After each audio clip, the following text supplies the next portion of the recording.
Hello my dear students, हम सबको पता है कि गुजरात बोर्ड की एग्जाम कुछ ही दिनों में अरेंज हो रही है। आप सबको आपकी हॉल टिकट्स मिल गई होगी या जल्द ही मिल जाएगी। तो उस दौरान हम लोग एक एक चैप्टर को शॉर्टली किस तरह से याद रखें, उसकी सारी की सारी ट्रिक्स इस वीडियो में मैंने आपको एक्सप्लेन करूंगा।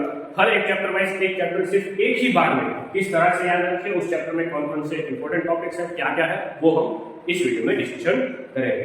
तो भाई साइंस का चैप्टर नंबर 1 है केमिकल रिएक्शन एंड इक्वेशन। वो 5 मार्क का चैप्टर है जो आपको बोर्ड में 5 मार्क का पूछा जाएगा। क्या क्या इंपॉर्टेंट है इस चैप्टर में, तो वो हम देखें। तो सबसे पहले केमिकल रिएक्शन की डेफिनेशन। तो केमिकल रिएक्शन की डेफिनेशन क्या है कि वन और more substance mix together and form a new substance. भाई सिंपल सी डेफिनेशन है, हम शॉर्ट रिवीजन कर रहे हैं, क्विक रिवीजन कर रहे हैं, तो एक ही बारी में सारे का सारा रिवीजन हम शॉर्टली कैसे करें वो हम यहां पे एक्सप्लेन करने वाले हैं। फिर डिफरेंट टाइप्स ऑफ रिएक्शन जो हमने यहां एक्सप्लेन किए, एक ही सर्कल में हमने वो सारे रिएक्शन लेके। तो सबसे पहले आपका आता है कॉम्बिनेशन रिएक्शन कि भाई दो सब्सटेंस मिक्स कर दो और जो नया सब्सटेंस बनता है वो कॉम्बिनेशन रिएक्शन कहलाता है। डीकंपोजिशन रिएक्शन क्या है कि एक कॉम्प्लेक्स सब्सटेंस को हम सिंपलेस्ट सब्सटेंस में डिवाइड कर दे, तो ये है आपका डीकंपोजिशन रिएक्शन। एक्सोथर्मिक रिएक्शन क्या है कि भाई जब रिएक्शन हो तब एनर्जी रिलीज करे, हीट रिलीज करे, टेम्परेचर रिलीज करे, तो वो क्या है बेटा एक्सोथर्मिक। एंडोथर्मिक रिएक्शन क्या होता है कि वो रिएक्शन जो एटमॉस्फेयर से एनर्जी अपने अंदर ले, वो है आपका एंडोथर्मिक रिएक्शन।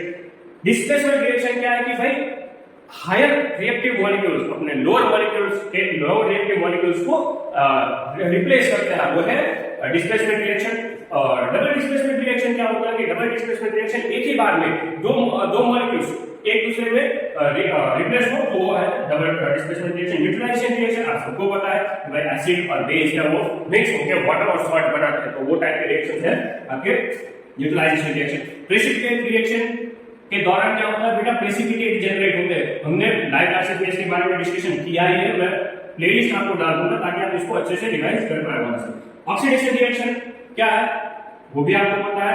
रिडक्शन रिएक्शन क्या है वो भी आपको पता है। रेडॉक्स रिएक्शन, ये दोनों रिएक्शन जो एक दूसरे के साथ बनते हैं, ऑक्सीडेशन रिएक्शन और रिडक्शन रिएक्शन, तो वो वाले रिएक्शन। ऑक्सीडेशन में क्या होता है कि ऑक्सीजन है वो हमें गेन होता है और हाइड्रोजन लूज होता है। और रेडॉक्स रिएक्शन रिडक्शन रिएक्शन में क्या होता है कि भाई हाइड्रोजन हमें मिलता है, ऑक्सीजन क्या है कि वो चला जाता है, एलिमिनेट हो जाता है। और रेडॉक्स रिएक्शन जब ये दोनों रिएक्शन साथ में हो तब रिएक्शन कहलाते हैं रेडॉक्स रिएक्शन। बात करते हैं उसके नेक्स्ट पॉइंट का, वो है केमिकल इक्वेशन। बेटा कोई भी केमिकल रिएक्शन हो जब आप इसको सिंबॉलिक रिप्रेजेंटेशन दे दो, तो वो सिंबॉलिक रिप्रेजेंटेशन क्या है बेटा, वो है आपका केमिकल रिएक्शन इक्वेशन कहलाता है।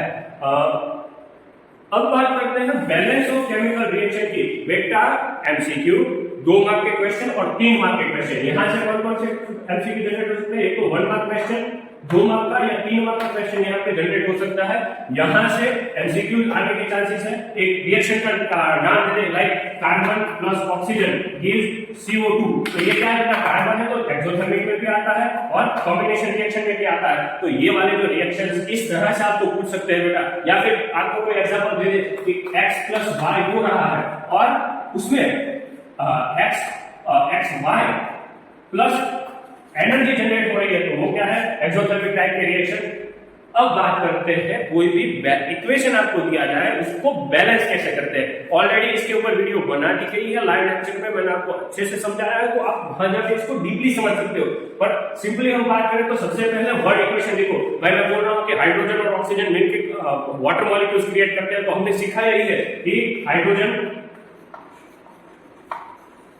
के साथ ऑक्सीजन मिलता है और क्या बनाता है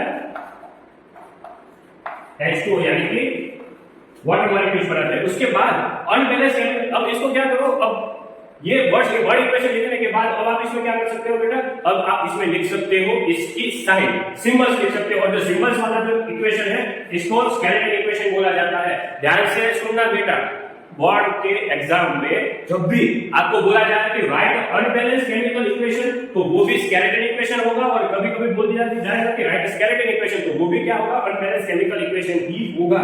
उसके बाद क्या करना है कि यहाँ के एटम को आपको लिखना होगा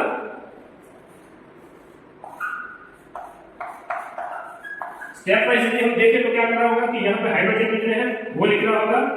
तो हाइड्रोजन यहाँ पे 2 है, यहाँ पे 2 है, यहाँ पे हाइड्रोजन 1 है, ऑक्सीजन क्या है, एक है बेटा, तो ऑक्सीजन को कोई दिक्कत नहीं है, पर हाइड्रोजन को यहाँ मल्टीप्लाई बाय 2 करना होगा। तो इस तरह से जैसे हमने स्टेप वाइज बैलेंसिंग मैथड में आपको सिखाया था, उस तरह से पूरे के पूरे केमिकल इक्वेशन को बैलेंस करने वाले क्वेश्चंस आपको इस चैप्टर से आते हैं। आई होप बेटा इस चैप्टर की क्विक रिवीजन वीडियो में आपको समझ में आ गया होगा। डिटेल वीडियो में आपको लिंक अपने डिस्क्रिप्शन में डाल दूंगा, वहां से आप देख सकते हो। थैंक यू बच्चा पार्टी।